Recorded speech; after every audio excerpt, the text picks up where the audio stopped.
Pemerintah Provinsi Sumatera Selatan melalui Dinas Koperasi dan juga UMKM mengklaim digitalisasi UMKM di Sumsel saat ini terus mengalami peningkatan, terutama di masa pandemi COVID-19 seperti saat ini, di mana dari total 863.342 UMKM di Sumsel, 30%-nya dilaporkan sudah terdigitalisasi.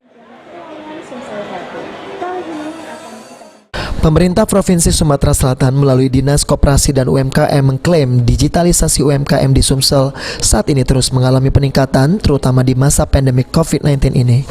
Kepala Dinas Koperasi dan UKM Sumsel Amiruddin mengatakan, sejauh ini digitalisasi UMKM di Sumsel telah mencapai 20 hingga 30% dengan total jumlah UMKM sebanyak 863.342 yang tersebar di wilayah Sumatera Selatan. Meningkatnya capaian digitalisasi UMKM tersebut diiringi dengan berbagai upaya fasilitas yang dilakukan, salah satunya seperti marketplace yang dimiliki setiap instansi di Sumatera Selatan.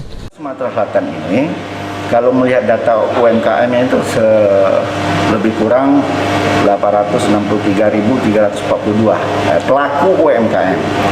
Kemudian untuk digitalisasi untuk sekarang ini dengan data yang ada kami sekitar 20-30%. Nah ini terus kita tingkatkan ya dari tahun ke tahun.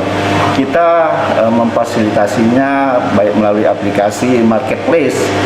Contohnya di Sumatera Selatan ini setiap instansi punya marketplace yang kaitannya yang punya binaan UMKM ya. Kita sendiri punya Sumsel Mall, kemudian punya IBS Integrated Business Mall. Ya, jadi